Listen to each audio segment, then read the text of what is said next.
இட்லி பொடியை அரைக்கலாம் வாங்க, அது எப்படின்னு பார்க்கலாம். இட்லி பொடியை அரைக்கிறதுக்கு நான் இதில் ஒரு உலக்கு எடுத்து வச்சுருக்கேன் உளுந்து. அந்த உளுந்தை வறுத்துக்கலாம்.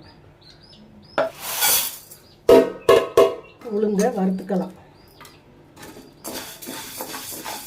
வறுக்கும் போதே கொஞ்சம் கருவேப்பிலையை போட்டுக்கலாம்.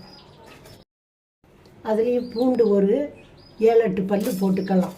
தோலோடு தான் போட்டு வறுப்பட்டுருச்சு. இதை எடுத்து மாற்றிக்கலாம் வேறு தட்டில். இந்த வறுத்ததை வேறு தட்டில் மாற்றிக்கிட்டோம். இதுலேயே கடலை பருப்பு 3/4 உலக்கு எடுத்து வச்சுருக்கேன், அதை போட்டுக்கலாம். கை விடாமல் கிண்டிக்கிட்டே இருக்கணும், இல்லைன்னா தீஞ்சு போயிடும். இப்போ இந்த பருப்பும் வறுப்பட்டுருச்சு, கடலைப்பருப்பு. அதை எடுத்து இந்த தட்டிலையே கொட்டிக்கலாம்.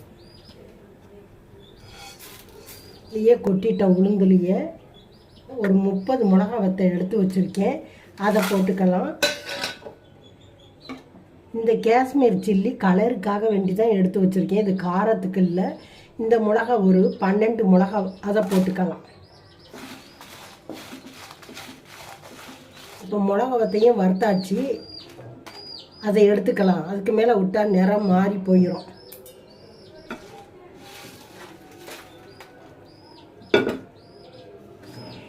இந்த பாருங்கள், மிளகா வத்தலும் எடுத்துட்டோம்.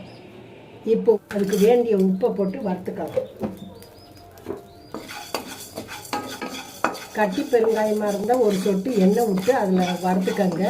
நான் தூள் பெருங்காயம் தான் போடுறேன், அதையும் இதில் சேர்த்துக்கிறேன். சேர்த்து வறுத்து விட்டுக்கலாம்.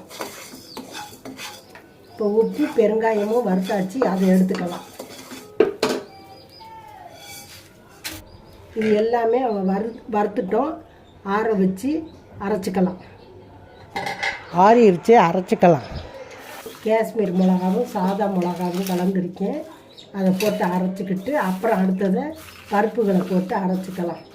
இப்போ மிளகாவை அரைச்சிட்டோம், அதுலேயே பருப்பை போட்டுக்கலாம்.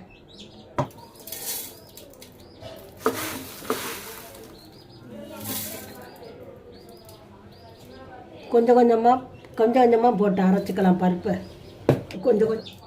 கொஞ்சம் கொஞ்சமாக போட்டு இட்லி பொடியை அரைச்சாச்சு. இப்போ இட்லி பொடி ரெடி. இப்போ ஒரு பாட்டிலில் போட்டு ஸ்டோர் பண்ணி வச்சுக்கலாம்.